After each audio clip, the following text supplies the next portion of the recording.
welcome back to Champion the Passion, a weekly pro wrestling podcast where we inspire you to champion your passions and celebrate the joy what you love. I'm your host. My name is Victoria Daisy, and today we're going to be recapping everything that happened 2 nights ago at NXT Vengeance Day. But before we dive deeper, don't forget to leave a 5-star review if you enjoyed. Follow me at It's Victoria Daisy across all social platforms, and follow Champion the Passion across all streaming platforms. But let's get right into the action, because the very first match was Fallon Henley versus Stephanie Vaquer.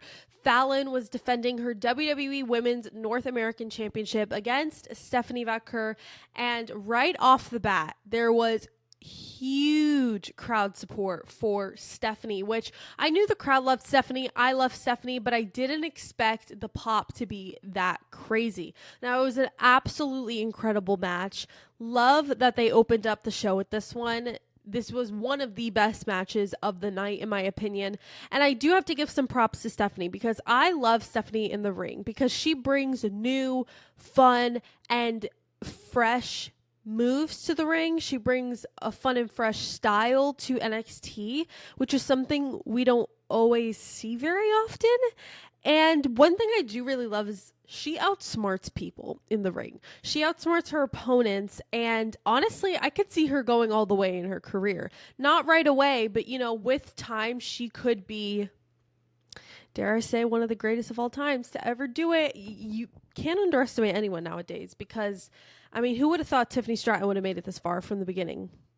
Exactly, look at her now. So, overall, thought it was great. I thought that Stephanie worked so well in the ring with Fallon. I think she works well with pretty much everybody that she's been in the ring with, in my opinion. She's very versatile, and I love that about her. Now, on the flip side, Fallon is so underrated. I don't think we talk about Fallon enough. She's a great wrestler, but one thing that she has that Stephanie doesn't have, and that most people don't have, and I think she could use this to her advantage at some point, is the fact that she has a storytelling ability. She is able to tell a story all right here in her face, and that is not something many people can do. People can wrestle really well, but in order to survive in the WWE as opposed to other companies, you need to know how to cut a good promo, and you need to tell a story, especially in the ring. And that's something Fallon does very well,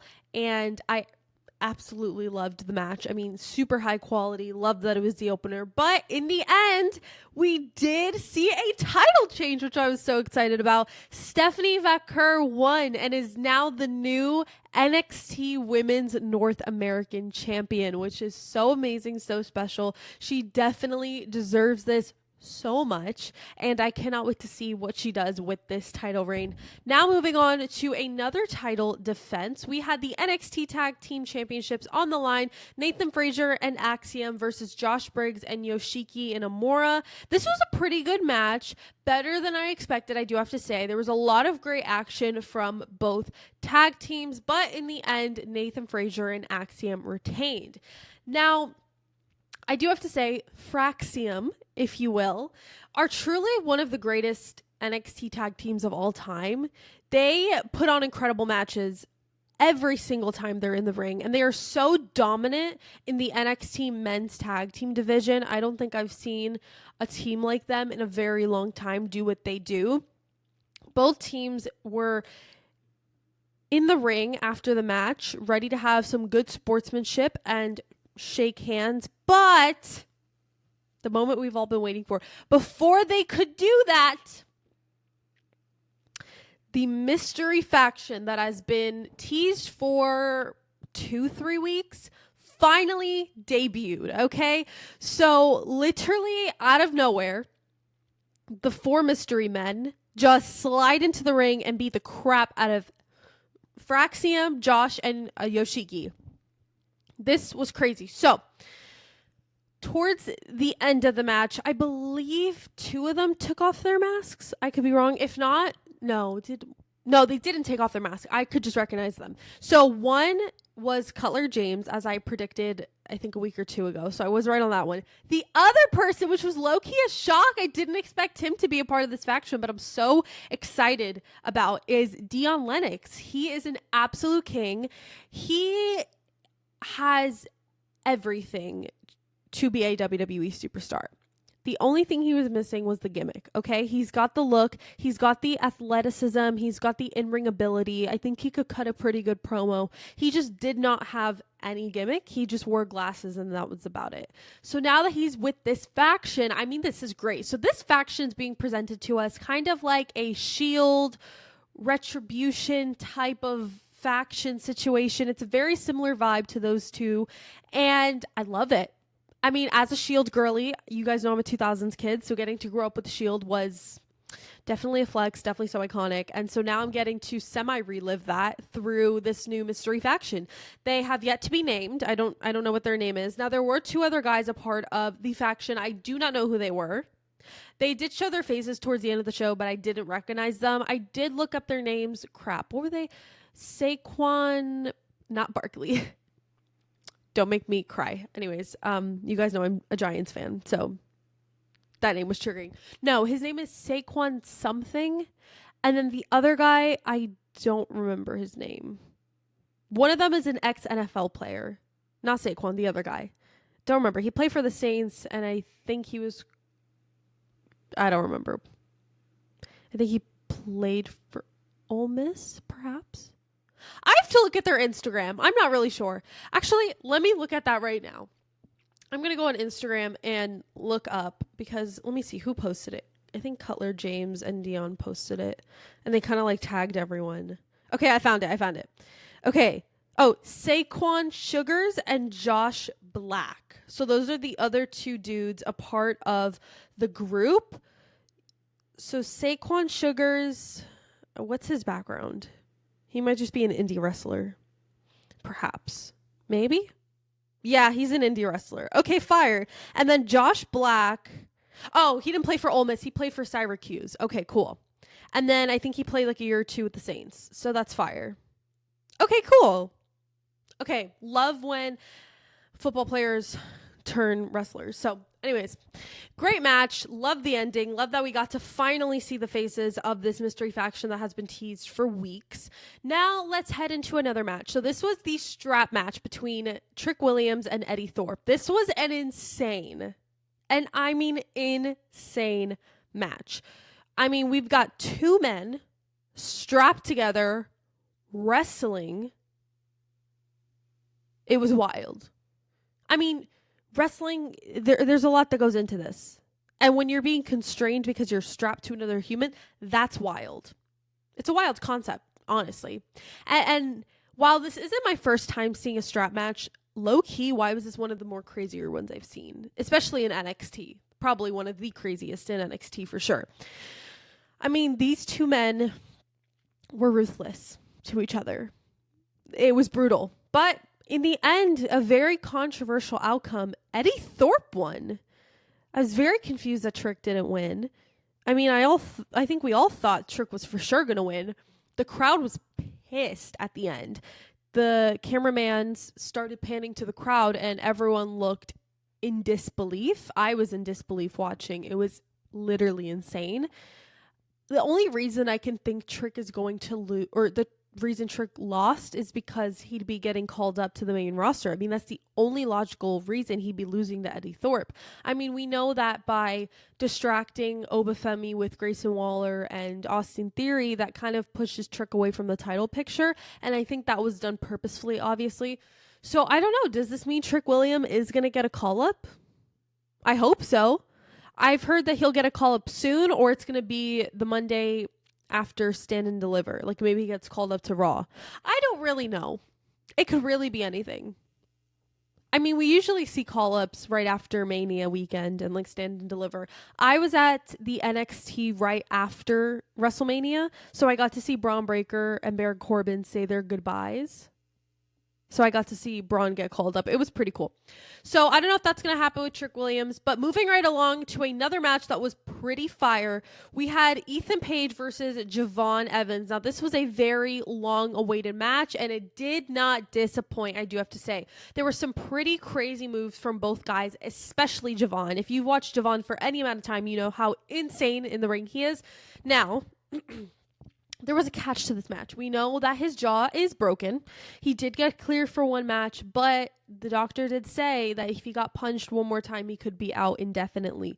Ava did warn him. She made him sign a contract that WWE is not liable if he does get injured. This is all on his own account.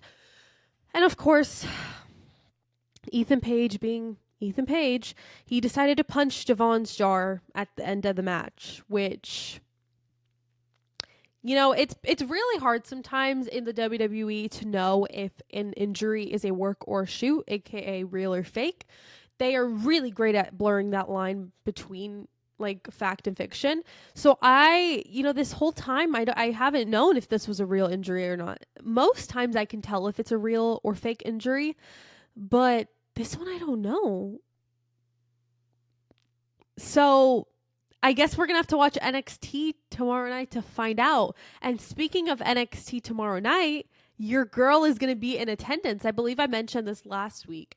So this coming Wednesday is my birthday, February 19th. So exciting. And so obviously, you guys know I live in Orlando and I get to go to the PC whenever I want, which is such a privilege. I'm so thankful. And of course, I'm going to go the night before my birthday. Best way to kick off my birthday and birthday eve, if you will. Get to celebrate with superstars. It's going to be amazing. So you can follow me on social media, Instagram, TikTok, at It's Victoria Daisy if you want to follow along in real time. It's going to be so much fun. Now, I do have to say a quick announcement, and I will say this again later on in the episode and tomorrow in my Raw recap. Oh, wait, did I just say tomorrow night? What's today? Oh, today's Monday. I'm so slow. Because I'm doing like a bonus episode today, my mind is completely thrown off. Anyways, I'm thinking it's Tuesday. Anyways, Wednesday I usually post my NXT recap episode, but that will get delayed one day. So that episode will be coming out on Thursday instead of Wednesday this week just because of my birthday. Obviously, I'm going to be at Disney World, which is so fun. So I will not be uploading a podcast episode. I'm going to delay it one day and you'll still get the recap just on Thursday. But back into this match. So, Javon could seriously be injured after this match. But again, I don't know. We'll find out tomorrow night. But in the end, Ethan Page won. And once again, the fans in the crowd look extremely disappointed. And one thing I do not like is if you're going to have a controversial win like this, why do it back to back? I mean, Eddie Thorpe just won. The crowd was disappointed. Ethan Page just won. The crowd was disappointed again. So I don't understand why we needed to book it this way, but whatever. Now let's move on into the semi-main event. We had the NXT Championship on the line in a triple threat match. Obafemi defending against Grayson Waller and Austin Theory. Now, a piece of tea, if you will. Both Grayson and Austin had separate entrances, so the tension between them is real and there. Austin Theory came out with not his traditional music, but you know how they have like a remix theme song, the two of them? He came out to that. I guess he was expecting Grayson to come out with him and he didn't. And then Grayson came out to his own theme song and I was like, oh, tea. And they kind of gave each other a dirty look like, what the hell? It was iconic. Anyways, so Oba was going crazy most of the time in this match, which I absolutely loved. Grayson and Austin were trying to work together, but it didn't always work out the way that they planned. So throughout the whole match, I was low-key thinking, like, what if Austin Theory won? Like, he was putting up a good fight against Obafemi, which is something I did not expect in the slightest.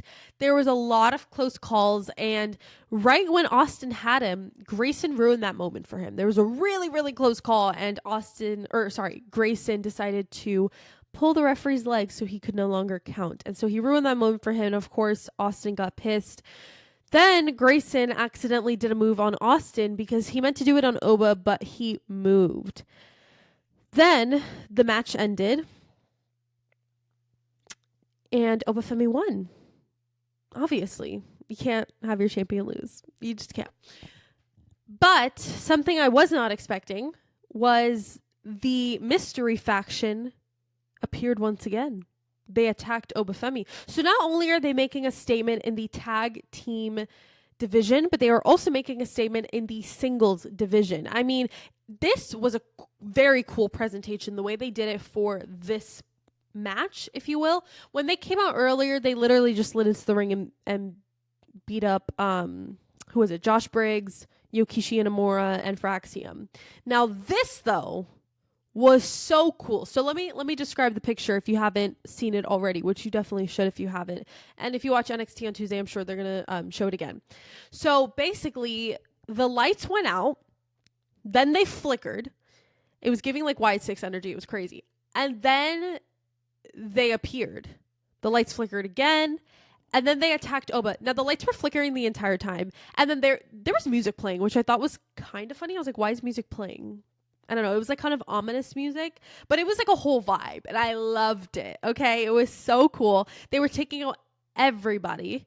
And they're really showing dominance here. I cannot wait for a proper introduction to the four of them. I want to know what I don't think their names would be changed at all. But I want to know what their faction name is. I want to know what their mission is. I want to know why they are here and why they chose now as the time for their debut.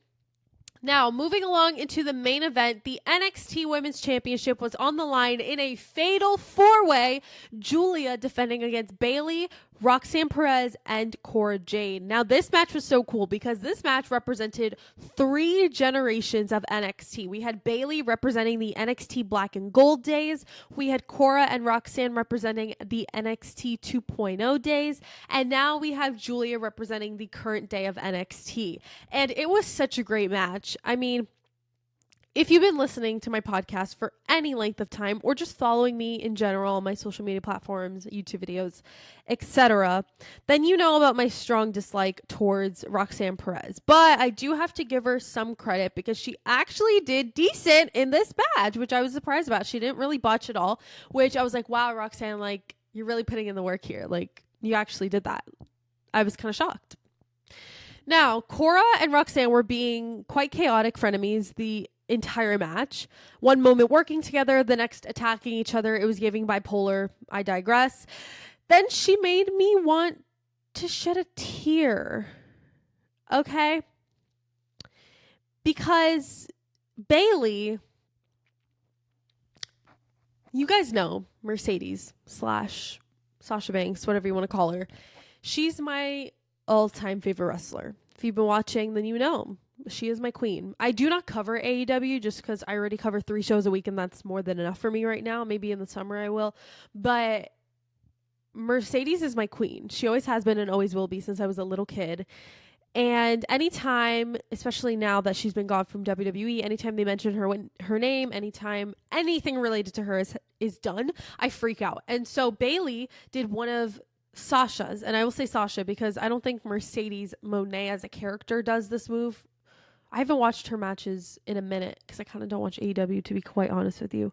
I watch her stuff, but I don't really watch the entire product. But she hasn't really done this move in a very long time, but Sasha did it, the character, a lot. I don't know really how to describe it. So Roxanne was like laying in between the turnbuckles on the ropes. I don't know, it was kind of weird. And then like Bayley jumped and pressed her knees into her stomach. I don't even know how to explain it, but if you know what I'm talking about, then you know. And so it made me want to shed a tear because I was like, oh my God, she did that as a tribute to her BFF. It was so iconic.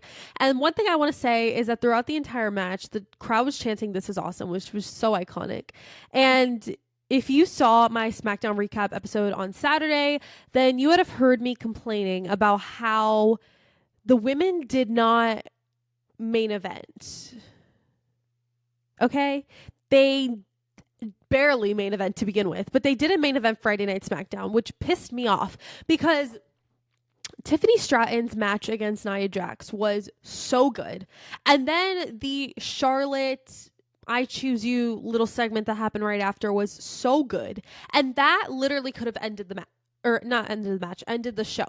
You could have had the credits rolling while Charlotte was literally just sitting there. It was giving ultimate heel energy and I loved it.